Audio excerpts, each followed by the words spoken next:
Selamat pagi pemirsa, apa kabar Anda di hari ini? Senang sekali kami dapat kembali menjumpai Anda dalam Berita Papua pagi ini.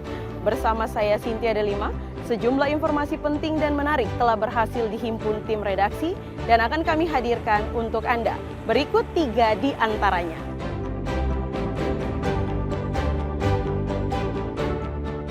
Warga Papua Nugini diringkus polisi karena mengedarkan narkoba di kota Jayapura.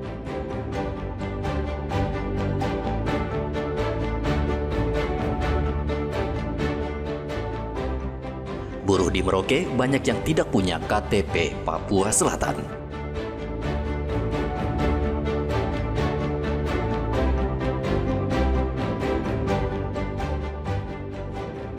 Pemkab Merauke kekurangan guru. Perekrutan guru akan dilakukan untuk mengisi kekosongan.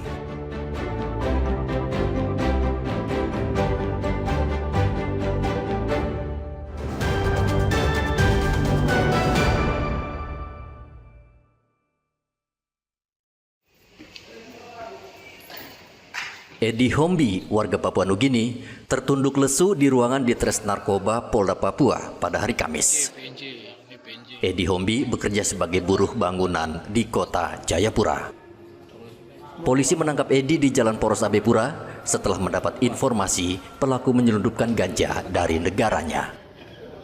Direktur Narkoba Polda Papua, Kombes Alfian, mengatakan pelaku berulang kali menjual narkoba kepada pembeli di kawasan Koya Barat. Warga negara Papua Nugini, tempat tinggal mewah Papua Nugini dan kampung Podena Kecamatan Bongo. Ini sementara dia di Bongo, tapi dia warga negara Papua Nugini, mewah Papua Nugini.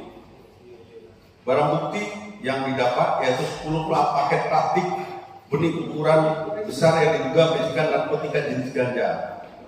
Kemudian 1 rantas buah ransel warna hitam, kemudian 1 buah celana pendek.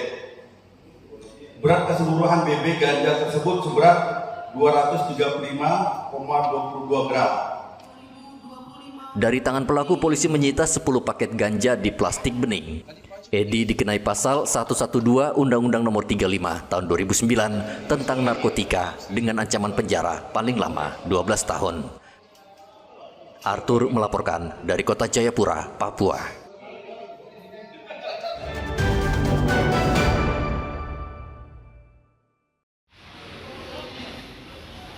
Tim Opsnal Subdit 1 Direktorat Narkoba Polda Papua membekuk sopir angkot karena mengedarkan sabu-sabu di wilayah Entrop. Pelaku bernama Sudirman dan diketahui pernah dipenjara dalam kasus yang sama. Penangkapan Sudirman berdasarkan informasi masyarakat yang kerap menyaksikan transaksi sabu-sabu di daerah Entrop. Setelah menyelidiki kasus ini, tim Opsnal langsung bergerak dan meringkus pelaku. Sudirman tidak berkutik ketika polisi menemukan barang bukti sabu-sabu seberat 14 gram.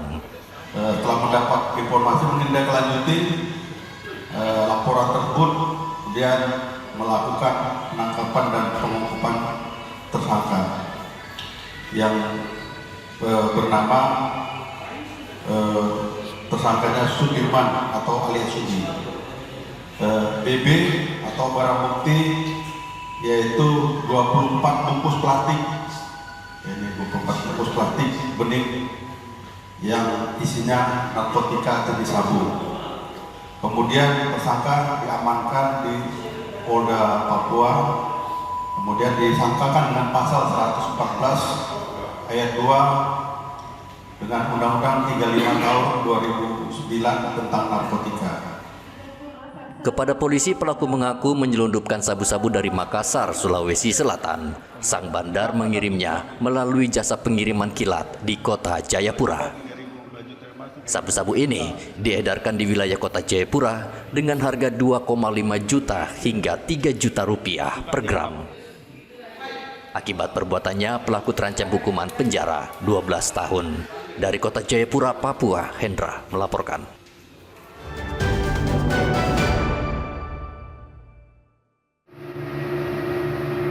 Hari ke-6 pencarian 2 nelayan di Kabupaten Kaimana, Papua Barat belum membuahkan hasil. Sesuai SOP Tim SAR, jika hari ke-7 pencarian masih nihil, maka mereka akan menghentikan pencarian. Pada hari ke-6, tim SAR gabungan yang melakukan pencarian dibagi 2 tim dan menyisir bibir pantai Lakahia. Kepala Pos SAR Kaimana, Silas Wopari, mengatakan jika pada hari ke-7 korban belum ditemukan, maka pencarian dihentikan. Untuk update proses pencarian korban hilang di perairan Kaimana pada hari ke-6.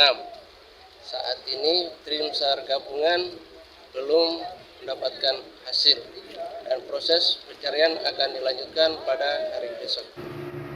Sandi dan Basri berlayar dari kota Kaimana pada hari Kamis ke Pulau Lakahia dan harusnya sudah kembali ke Kaimana pada hari Jumat 25 April lalu. Karena tidak kembali, keluarga korban melapor ke tim SAR. Diduga perahu cepat yang digunakan kedua nelayan dihantam gelombang tinggi di perairan Kaimana. Nelayan juga diimbau rutin mengecek informasi cuaca di BMKG saat akan mencari ikan. Igo Batmomolin melaporkan dari Kaimana, Papua Barat.